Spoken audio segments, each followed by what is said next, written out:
அதிமுக முன்னாள் அமைச்சர் சி.வி. சண்முகத்துடன் சந்திப்பு மேற்கொண்டதற்கான காரணம் குறித்து தமிழக பாஜக மாநில தலைவர் நயினா நாகேந்திரன் செய்தியாளர்களிடம் தெரிவித்த கருத்து குறித்து விளக்குகிறது இந்த செய்தி தொகுப்பு.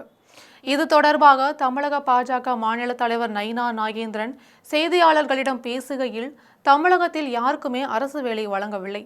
அரசு வேலை வழங்குவதாக கூறி ஆட்சிக்கு வந்த திராவிட மாடல் அரசு அனைத்து அரசு வேலைகளையும் தனியார் மயமாக்குகிறது. பீகார் மாநிலத்தில் பாஜக பெரும்பான்மையுடன் உள்ளது. ஆனால் எங்கள் கூட்டணி கட்சியை சேர்ந்தவர் தான் முதல்வராக வைத்துள்ளோம்.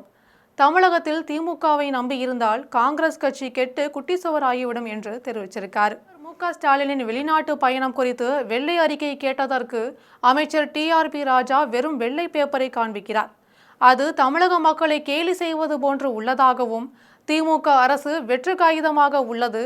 கல்வியில் சிறந்த தமிழ்நாடு என்ற நிகழ்ச்சியை நடத்தும் தமிழக அரசு தமிழகத்தில் சட்டம் ஒழுங்கு சீர்கெட்டு உள்ளதை கவனிக்க தவறுகிறது. பள்ளி மாணவர்கள் கையில் அருவாள் எடுத்து செல்லும் நிலை உள்ளது. பள்ளிகளுக்கு விடுமுறை அளித்துவிட்டு திமுக அரசு நிகழ்ச்சிகளை நடத்தி வருவதாகவும் தமிழக பாஜக மாநில தலைவர் நயினா நாகேந்திரன் தெரிவிச்சிருக்கார். தமிழக அரசின் திட்டங்கள் மக்களை சென்றுள்ளதாக முதல்வர் மட்டுமே கூறி வருகிறார்.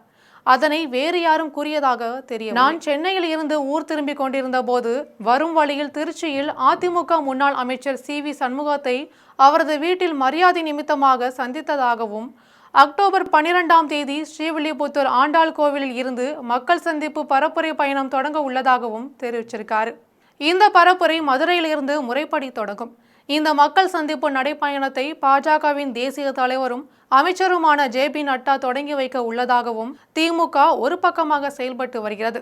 இதனால் திமுக அரசு 20இல் சட்டமன்ற தேர்தலில் தோல்வி சந்திக்கும் என்றும், ஆட்சி மாற்றத்தை அனைவரும் விரும்புவதாகவும் கூறியிருக்காரு. தமிழக மக்களை ஏமாற்றி திமுக அரசு ஓட்டு வங்கி வாங்குகிறது.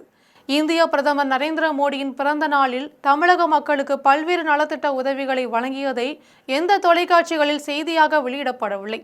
ஆனால் ஆளுங்கட்சியான திமுக வலிமையாக உள்ளதா, திமுக மீண்டும் ஆட்சி அமைக்குமா என்பன உள்ளிட்ட செய்திகளை தான் தொலைக்காட்சிகளில் வெளியிடுவதாகவும், பாஜகவினர் செய்யும் மக்கள் சேவைகளை ஊடகங்கள் செய்திகளாக வெளியிடுவதில்லை என்று வேதனையுடன் தெரிவிச்சிருக்காரு.